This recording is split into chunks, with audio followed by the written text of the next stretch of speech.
Tribunal Constitucional.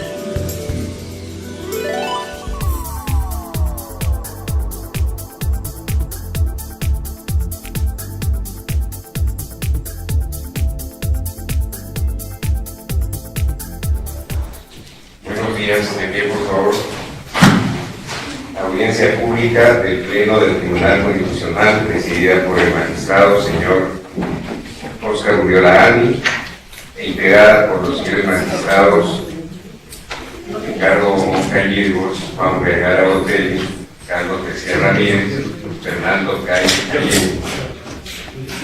Gerardo Edo Cruz y Ernesto Álvarez Millán. Secretario relator, Óscar Díaz Muñoz. Muy buenos días, quisiera tomar asiento. Damos inicio a la audiencia de pleno programada para la fecha.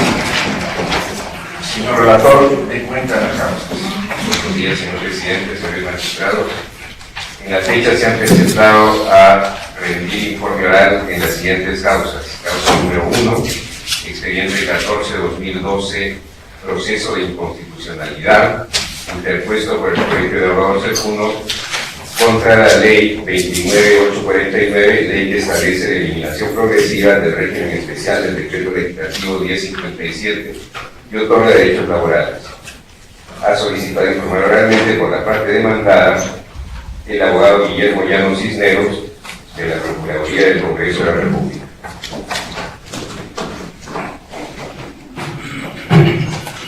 Señor abogado, puede hacer uso de la palabra.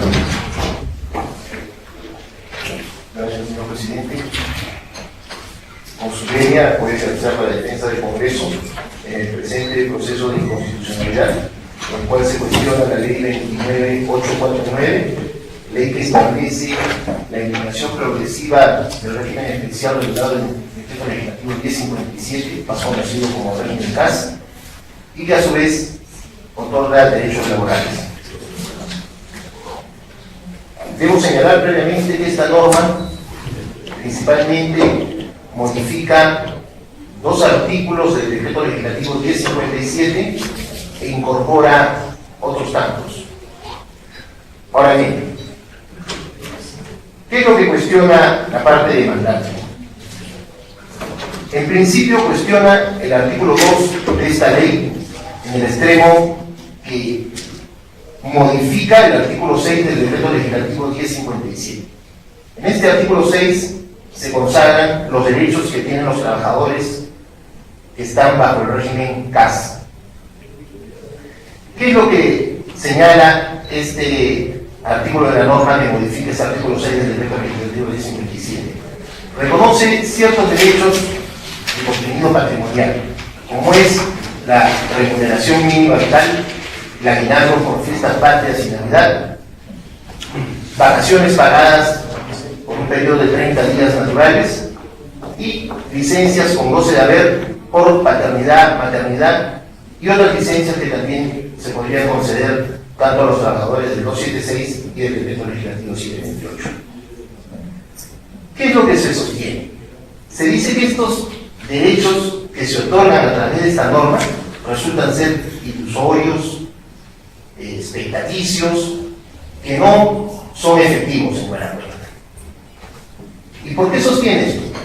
Porque el artículo de esta norma señala en un párrafo final que estos derechos van a ser financiados por cada entidad del Estado sin demandar recursos adicionales al Tesoro Público. En consecuencia, la parte demandante considera que no van a ser financiados y por lo tanto no se van a poder hacer efectivos. Bajo esta premisa, señala que este artículo de la norma estaría vulnerando, en principio dice, el derecho a la igualdad. ¿Por qué? Porque mientras que a los trabajadores CAS se les otorga derechos que no se van a completar, que no van a ser efectivos, a los trabajadores del sector público que están bajo los decretos legislativos 276 y 728, se les consagra derechos que están presupuestados y que el Estado asume. Asimismo, señala que se vulnera el artículo 22 de la Constitución. Señala que, bajo esta circunstancia, en este caso, el trabajo no constituye un medio de realización de la persona, puesto que tales derechos no llegan a estar financiados. Asimismo señala que se vulnera el artículo 24 de la Constitución porque sostiene que la remuneración, en este caso, no llega a ser una remuneración equitativa, una remuneración suficiente. Pero, como he señalado, parte de una premisa, que estos derechos no están financiados. Y consideramos que es una premisa errónea. ¿Por qué? Si bien es cierto, la norma, la ley 29849, fue emitida cuando ya se encontraba en curso la ley de presupuesto del sector público para el año 2012, existe una norma en la ley marco del Sistema Nacional de Presupuesto, que es la tercera disposición final, en la que se establece que aquellos gastos que no están presupuestados deben ser asumidos por la entidad, con cargo a sus propios recursos. Eso dice esta disposición de la Ley del Sistema Nacional de Presupuesto. Sistema a la cual se ha referido este Tribunal Constitucional para señalar que en esos casos, cuando se emiten normas que no están presupuestadas, que no están contempladas en la ley de presupuesto, las entidades no pueden eximirse de su cumplimiento. Y ha sido muy claro, al referirse a esta disposición señala, establece la necesidad, se refiere a la disposición, de cada entidad de afrontar las obligaciones dinerarias de la cual es responsable, con cargo a los créditos presupuestarios aprobados en su propio presupuesto, por lo que el incumplimiento de pago de obligaciones no puede justificarse bajo el argumento de no contar con los fondos para ello. En consecuencia, señor presidente, señores miembros de este tribunal, podemos llegar a la conclusión de que la premisa de la cual parten los demandantes no es correcta, porque los derechos que se reconocen en esta norma sí se encuentran financiados por lo establecido en las leyes que desarrollan el ámbito presupuestario de la Constitución y que a su vez ha sido refrendada por la jurisprudencia de este Tribunal Constitucional. Asimismo, señor presidente, se intenta señalar de que estamos ante un régimen que no permite el ejercicio de los derechos fundamentales, por lo cual se señala que se vulnera el artículo 23 de la Constitución. ¿Y por qué señala esto la parte demandante? ¿En qué se basa? Dice que los trabajadores no podrán reclamar sus derechos ante las vías administrativas o jurisdiccionales por el temor a que sus contratos no sean renovados. Asimismo, señala que no lo harán por el temor a ser despedidos. En consecuencia, ¿qué cosa está cuestionando en buena cuenta la parte demandante? Al señalar el temor a que los contratos no sean renovados, está cuestionando nada menos que el artículo 5 del decreto legislativo 1057, que establece la temporalidad del contrato. Como bien sabido es por todos nosotros que la sentencia que confirmó la constitucionalidad de este decreto legislativo, este tribunal no encontró inconstitucionalidad la temporalidad del contrato básico. Asimismo, al señalar que los trabajadores tendrían temor de ser despedidos, se estaría cuestionando en buena cuenta aquella norma que faculta a la resolución injustificada del contrato CAS, resolución injustificada sobre la cual el tribunal también ha tenido oportunidad de pronunciarse y de señalar que está de acuerdo con el artículo 27 de la Constitución, en el cual se establece la protección adecuada del despido arbitrario. ¿Por qué? Porque establece una protección reparadora. ¿Qué quiere decir esto? Que establece una indemnización a aquellos trabajadores cuyos contratos son resueltos por la entidad contratante. Asimismo, señor presidente, ¿qué se cuestiona? ¿O qué se pretende hacer en este caso? Se pretende argumentar que con la nueva ley que se ha emitido, el contrato CAS ya es similar, si no igual, a los regímenes de los decretos 276 y 728. Para sostener este argumento, ¿qué señala la parte demandante?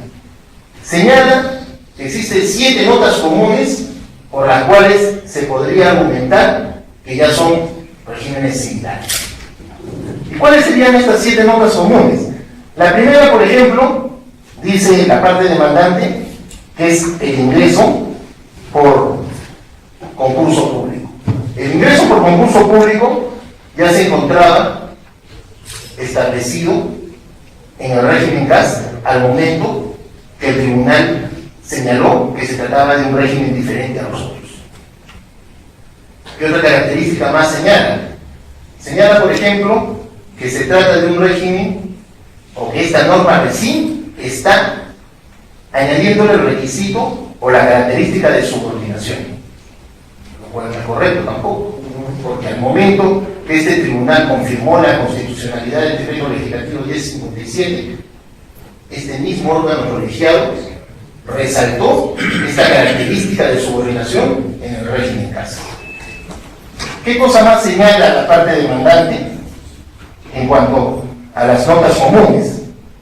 Señala asimismo de que, por ejemplo, con esta norma recién se está estableciendo el requisito de que existan plazas presupuestarias, lo cual tampoco es correcto.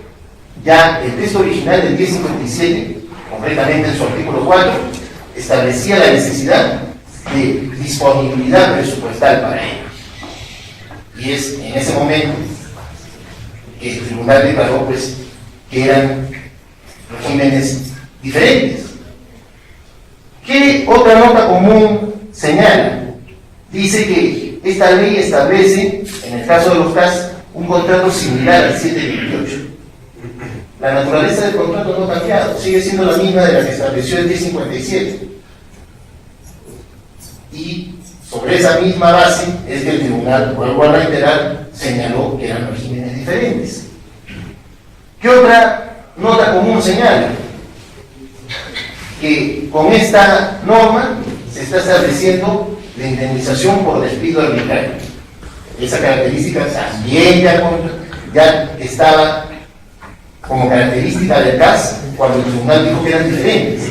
En consecuencia, de estas 7 características, ¿cuál es la única que es novedosa con esta norma? La única es el periodo de prueba.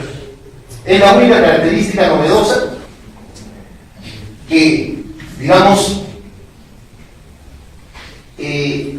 no estaba presente cuando el Tribunal Constitucional señaló que se trataban de regímenes diferentes. De manera tal, señor presidente, que no se podría afirmar que con esta ley se está estableciendo una serie de características, como señala la parte demandante, que igualan estos regímenes. Estos regímenes siguen siendo diferentes. Todos sabemos que el régimen CAS es un régimen de naturaleza especial. Es un régimen de naturaleza especial que con esta norma va a ser eliminado progresivamente. Ya el Poder Ejecutivo envió un proyecto de ley con carácter de urgencia en el mes de enero, en el cual ya se establecen normas para el empleo público, y es justamente con ese proyecto de ley que va a empezar la eliminación progresiva de este régimen especial. Finalmente, señor presidente, el señor abogado, el magistrado Carlos Mejía le va a hacer una pregunta. No hay una pregunta, quizás una suerte de reflexión para mis colegas que están acá en el pleno, y también que hay algunos que tienen una posición, no necesariamente congruente con la mayoría que resolvió la acción de inconstitucionalidad. Es que había un problema con el caso, ¿no? Si este es un legislador negativo, el legislador negativo, la salida del CAS significaba que los trabajadores se quedaron en la calle y que el Estado hubiera tenido que contratarlos otra vez bajo el régimen de los recursos profesionales, sin ningún tipo de derechos. Entonces, me parece que el CAPS, el único problema que tiene es la estabilidad del trabajo, ¿cierto? Digamos, si estás en el CAS, tu contrato termina cuando lo que dice el tiempo determinado. Ahora, un buen CAS siempre va a ser reconocido por la institución y se dará la forma de incorporarlo cuando hay nuevas plazas, etc. Pero el más CAS, el que es un mal trabajador en la administración, tiene la posibilidad de irse. Por otro lado, ¿cómo es que el tribunal podría, por ejemplo, incorporar a planilla a toda la gente que está en el CAS? Eso es imposible porque es un tema presupuestario, macroeconómico, etc. Y el que se cree engañado por el caso, defraudado por el caso, bueno, presenta su amparo y se queda. Pero hay algo que yo quisiera acotar, que no veo equiparación entre el CAS y la 276, porque la 276, por ejemplo, tiene una finalidad. La 276 establece la carrera administrativa.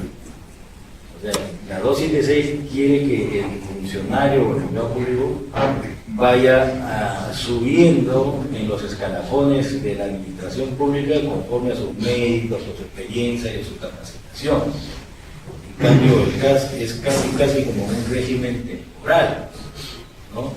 Pero ahí ahora sí viene mi pregunta. Uno de los cuestionamientos que usted dice que hace la demanda es que el CAS no estaría entregándole a las personas régimen de vacaciones, maternidad, ley del post, esas cosas. Bien.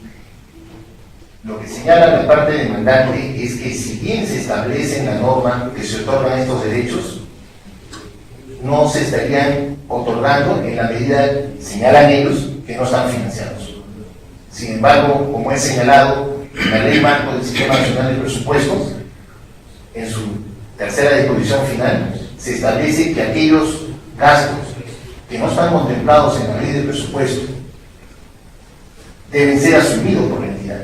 Y en la misma línea se encuentra la norma, porque después de señalar de que se otorga una remuneración mínima, de que se otorga aguinaldo por fiestas patrias y Navidad, de que se otorga licencias en goce de deber por maternidad, paternidad y otras más, que se otorga 30 días de vacaciones remuneradas, en la parte final de ese artículo dice: estos derechos serán financiados con cargo al presupuesto de la entidad, sin demandar recursos adicionales al tesoro público. La parte demandante teme que por este último párrafo las entidades no cumplan, pero las entidades, ya lo he mencionado, de acuerdo a la Ley Marco del Sistema Nacional de Presupuestos, están obligadas a cumplir, ya que podría decir cómo. También hay fórmulas, por medio de las modificaciones presupuestales que también contempla la misma Ley del Sistema Nacional de Presupuestos.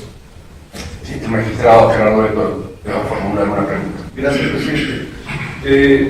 En la sentencia que aludió el magistrado decía, tanto el magistrado Ricardo Pumón como mi persona tuvimos una posición discrepante y planteamos la tesis de que ese régimen CAS a la larga iba a devenir en inconstitucional, y en doctrina eso se llama inconstitucionalidad de aviso, cuando en el decurso del tiempo se iba a mantener un régimen de desigualdad, porque la propia Constitución establece que no puede haber discriminación por razón de origen. Y entonces, ¿cómo es posible que los que están trabajando estable tengan todos esos beneficios y los que están con un régimen CAS se les recorta? Ahora, más bien, el legislador está estableciendo cierta equiparidad, y la madre del cordero en estos momentos es de dónde van a sacar estos presupuestos para que estén debidamente financiados. Me preocupa que, si bien tengo una empatía por la ley actual, pero al final el titular del pliego, que es el que tiene que pagar los beneficios que le corresponden al régimen CAS, ¿de dónde van a sacar plata si no son de las propias compuertas que otorga el Ministerio de Economía y Finanzas? Porque es una sacada de vuelta decir, desde el punto de vista de una concepción racionalista, que está la norma ahí y el titular del pliego es el que tiene que honrar con esos beneficios, pero ese titular del pliego que corresponde al propio Estado, este Estado, a través de esa entidad, tiene que ser bajo el circuito del propio Ministerio de Economía y Finanzas. A la larga, entonces, puede ser una mesida de que van a tener beneficios, por lo menos simbólicos, pero no van a ser concretizados. ¿Qué dice a esta preocupación? Muy bien, gracias, presidente. Le agradezco la pregunta porque me va a permitir exponer algunos puntos que quedaban pendientes y que yo sé que después que señale lo que voy a señalar, se va a quedar usted en una discusión más tranquila. Y es que de los derechos que se mencionan en la ley, remuneración mínima vital, aguinaldo por fiestas patrias, licencia por maternidad y maternidad y vacaciones, el primero, remuneración mínima, ya existía en el reglamento de casa. Es decir, la ley, si bien es cierto, lo está estableciendo expresamente, pero ya era un derecho que estaba reconocido en el reglamento. Pero siempre viene la preocupación, ¿no? ¿Se podrá cumplir? Y bueno, en el año 2009 se expidió un decreto de urgencia en el cual el decreto de urgencia 057, en cuyo artículo 2, numeral 2, decía, ¿no?, equiparar los contratos administrativos de servicios existentes a la entrada en vigencia de la presente norma a lo dispuesto en la primera disposición complementaria final del decreto legislativo 075-2008, que es el decreto legislativo que aprobó el reglamento del 1057. Es decir, desde el año 2009 ya se venían tomando las previsiones presupuestales correspondientes para poder cumplir con el derecho a la remuneración mínima vital de los trabajadores. Asimismo, la ley del presupuesto del año 2013 ya contempla a los trabajadores CAS como beneficiarios del aguinaldo por fiestas patrias y Navidad. En el artículo 7 de la norma se señala, ¿no?, los trabajadores contratados bajo la modalidad especial del decreto legislativo 1057 en el marco de la ley 29849, cuestionada en este proceso, perciben por concepto de aguinaldo por fiestas patrias y Navidad, que se incluye en la planilla de pagos correspondiente a julio y diciembre respectivamente, hasta el monto que se hace referencia al literal A del párrafo 7.1 del presente artículo, con lo cual ya se reconoce expresamente en la ley de presupuesto del año 2013, este año, este ejercicio fiscal, el pago del aguinaldo. En consecuencia, podemos notar que lo que podría parecer, digamos, derechos ilusorios, como lo llama la parte demandante, no está, puesto que se ve que el Estado está tomando las precauciones, está tomando las previsiones correspondientes para cumplir con estos derechos, ¿no?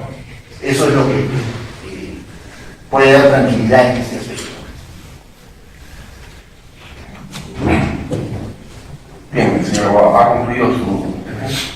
Solamente, señor presidente, quiero concluir con lo siguiente. La norma que está siendo cuestionada, la ley 29849, lo que pretende es otorgar mayores derechos, se preocupa en establecer un mecanismo para que esos derechos con contenido patrimonial puedan estar garantizados, y a su vez establece algo que también resulta preocupación por muchos, ¿no?, y es la eliminación progresiva del CAS. En consecuencia, la norma no se queda, sino va un paso adelante, en aras de garantizar los derechos laborales de todos los trabajadores que prestan servicio al sector público, para evitar esas diferencias de trato que evidentemente definitivamente son inconstitucionales, ¿no? Dicho esto, señor presidente, solicito que se declare infundada la presente demanda. Señor procurador, el magistrado Ricardo Brumo le va a formular una pregunta. Gracias, presidente. En cuanto a la remuneración mínima vital, eso está claro que está en el reglamento del CAS, ¿correcto?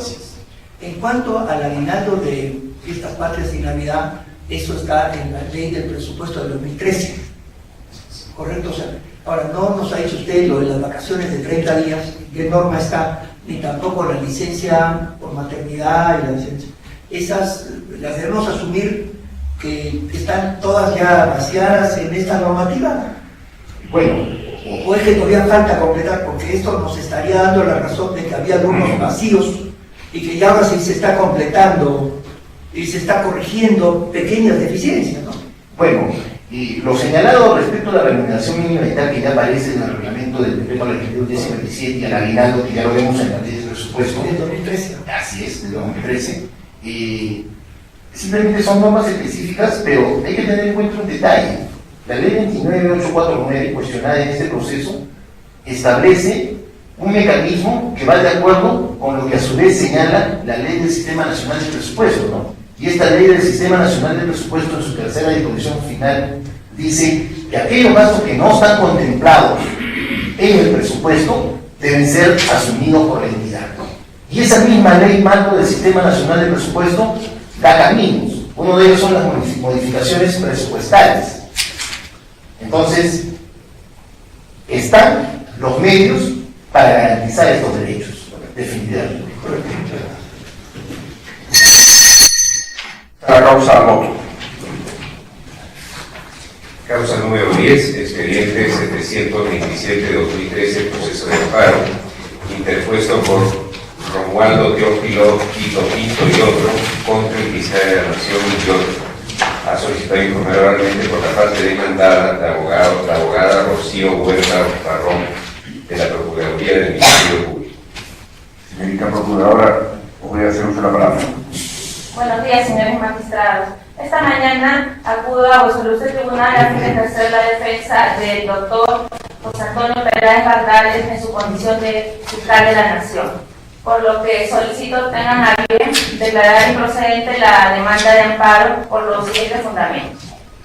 Bueno, en el caso materia de análisis, los demandantes Romualdo Tito Pinto y Óscar Moyohuanca Cruz esgrimen que se habría vulnerado el derecho de acceso a la justicia, el derecho de defensa, así como la motivación de las resoluciones, en tanto que tanto el presidente del Consejo Ejecutivo del Poder Judicial, así como el señor fiscal de la Nación, habrían emitido resoluciones administrativas mediante las cuales los desvían de la jurisdicción de Cusco a Ica. Ahora bien, hay que tener en cuenta que este proceso tiene como antecedentes los conflictos sociales suscitados en la provincia de Espinar, en Cusco, en donde incluso se había cerrado juzgados, fiscalías, se había decretado un estado de emergencia, en tanto que había una huelga indefinida contra la empresa minera Escaya Quintaya, y por tanto todos los días habían constantes conflictos, enfrentamientos entre la población manifestante y los policías.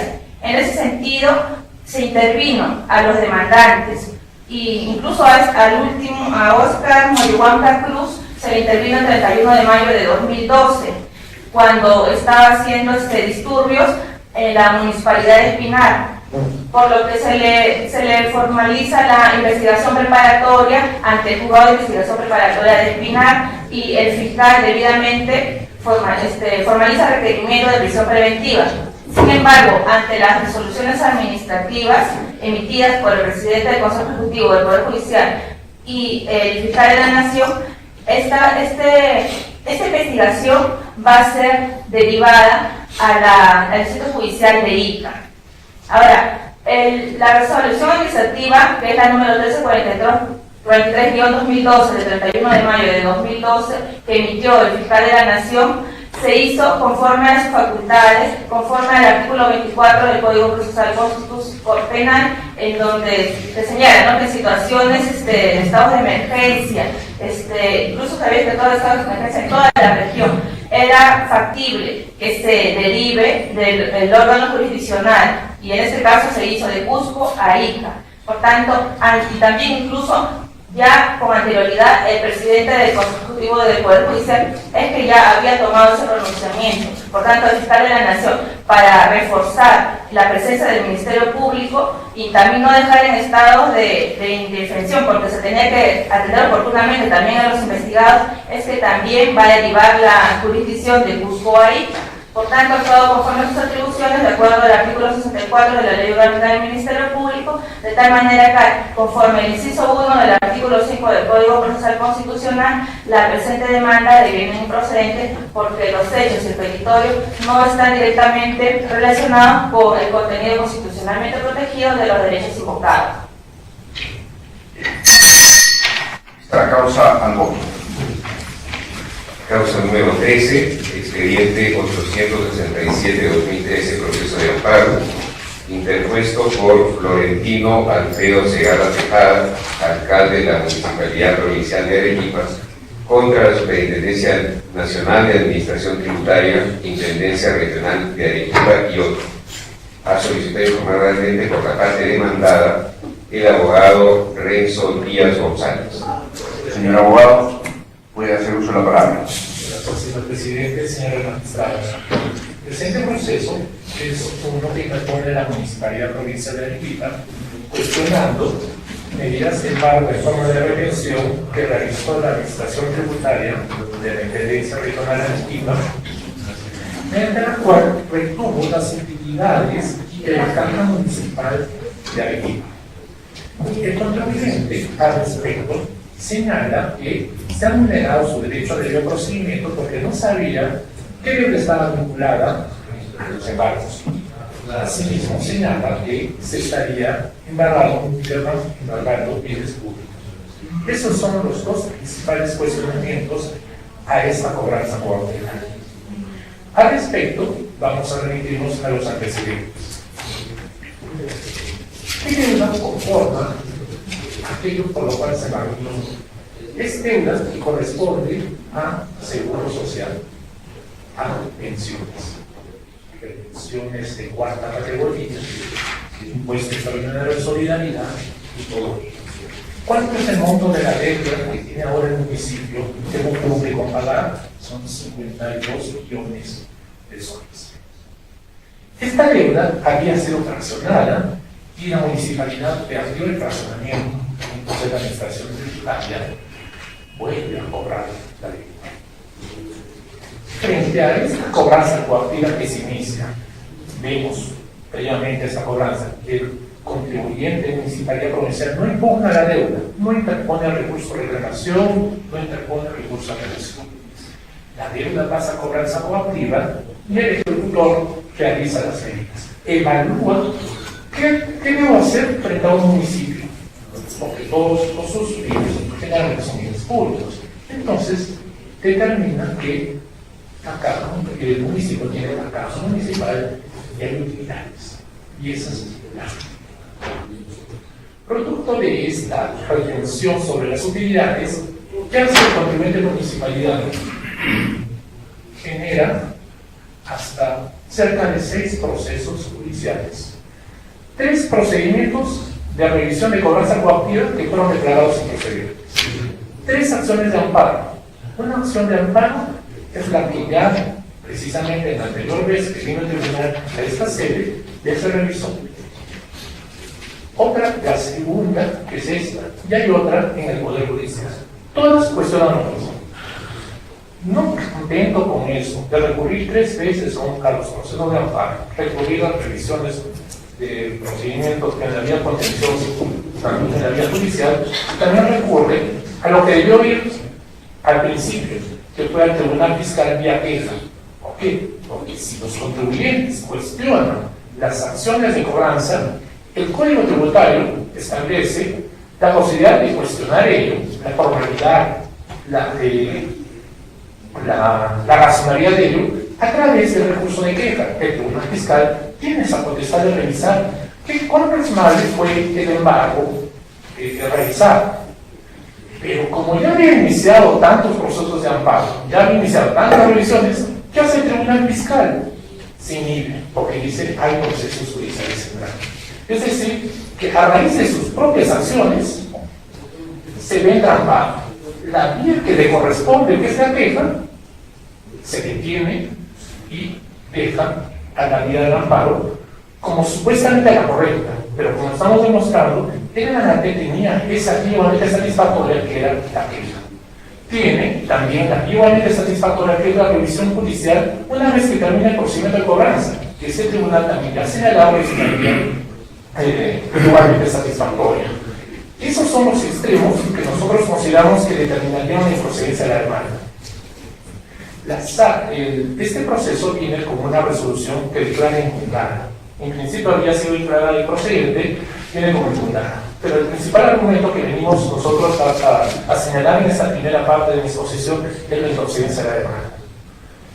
Ahora, entrando al otro tema, sobre la embargabilidad de las utilidades, la administración tributaria y el ejecutor al momento de realizar ha podido determinar, de acuerdo a la normatividad propia de las cajas municipales, que es el Decreto Supremo 157-90, que establece que una vez que se determinan las utilidades de las cajas municipales, después de ver todos los procesos de capitalización, distingue 50% tiene que ir a las reservas y el otro 50%, dice la norma, podrán ser destinadas a los usos públicos de los municipios.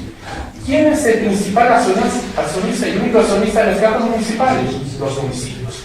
Entonces, cuando la norma establece que las utilidades no son directamente utilizables a los usos o fines públicos y determina que es el acuerdo del directorio o es el acuerdo del consejo quien les da esa naturaleza posterior a su distribución o posterior a su determinación, entonces en este caso el ejecutor encontró que todavía el municipio no le había dado esa finalidad pública. ¿Por qué? Porque hay pruebas, y hemos demostrado en el proceso, y en esto se basa muy bien el poder judicial, que los acuerdos que determinan que esas utilidades iban a tener fines públicos, construir los intercambios viales, construir un parque que se llama Patio Puno, acá en Arequipa, estos acuerdos fueron después de las retenciones de la SUNAT. Entonces, con ello estaría demostrado que la administración tributaria actuó regularmente. En ningún momento se ha cuestionado, se ha embargado bienes de dominio público que correspondan al municipio. Son bienes de dominio privado. Y este tribunal ya estableció esa distinción que un organismo público puede tener esa pluralidad de bienes de dominio privado y bienes de dominio público.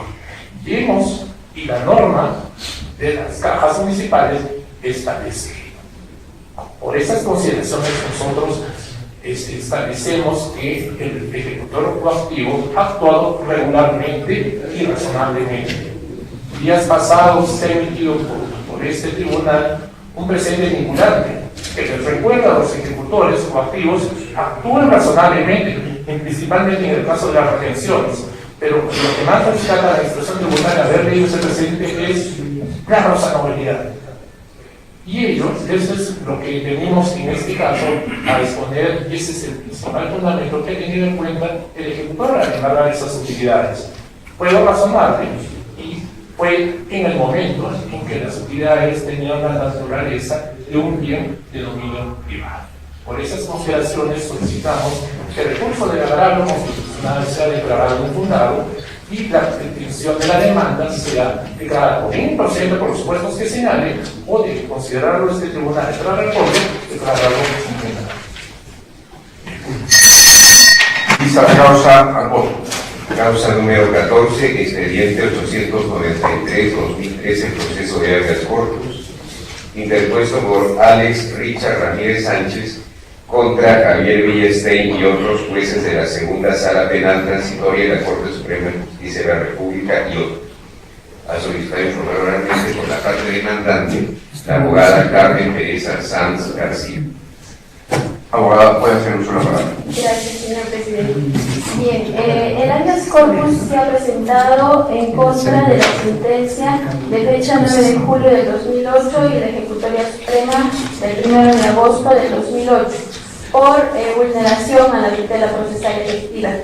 Primeramente voy a hablar acerca de los antecedentes, por qué se motiva este habeas corpus. En el proceso penal 98-44-11, mi patrocinado fue sentenciado a 9 años de pena privativa de la libertad por delito de tentativa de violación de la libertad sexual contra natura a un menor de 7 años. Las pruebas principales por las cuales se le impone esta condena son 2 pericias biológicas, una realizada en prenda del menor y una prenda interior y en secreción anal. Pero ¿qué sucede con estas pericias biológicas? el biólogo forense realiza el test de fosfatasa ácida, señalando que hay trazos líquido prostático, y al análisis microscópico no encuentra espermatozoides. Revisando la doctrina de medicina forense, tenemos que el semen es un conjunto de 3 líquidos que son inseparables, que son el líquido prostático, el líquido seminal y los espermatozoides. Entonces resulta pues imposible que el biólogo forense haya encontrado solamente un elemento como es el líquido prostático y no espermatozoides. Bien, a este perito biólogo se le ha interpuesto también un proceso penal por falsa declaración en juicio. Si bien no ha sido condenado porque se señala que no ha existido dolo, pero sí se ha quedado sentado en la sentencia que ha sido un mal profesional, que ha cometido un error al realizar estas pericias y por lo tanto, ha sido un ignorante. Así se expresa en la sentencia inclusive. Entonces, bien, si ha quedado sentado esta situación, que el perito no ha actuado correctamente, que sus peritajes han sido erróneos, sin embargo, como señalé al principio, mi patrocinado se encuentra sentenciado y purgando una pena. Es por ese motivo que se ha interpuesto el habeas corpus. Ahora, el habeas corpus entiende que el debido proceso tiene 2 manifestaciones, una manifestación procesal y una manifestación sustancial. En la manifestación sustancial también entendemos que está proscrita toda arbitrariedad, que se debe respetar todos los derechos fundamentales y principalmente la dignidad del ser humano. Quizás sí en el proceso penal, ¿no? En la parte procesal se ha llevado todos los procesos, el juez ha tenido la oportunidad de actuar las pruebas, etc. Pero lo que yo vengo a cuestionar, ¿no?, a través de este habeas corpus es esa manifestación sustancial, porque según el criterio nuestro es que no se ha respetado, ¿no? Ha habido una arbitrariedad y por lo tanto se ha violentado la procesal efectiva. Y en ese sentido se viene presentando este habeas corpus y por lo que solicitamos se admita a trámite. Ahora el magistrado Fernando Calle le va a formular una pregunta. Gracias,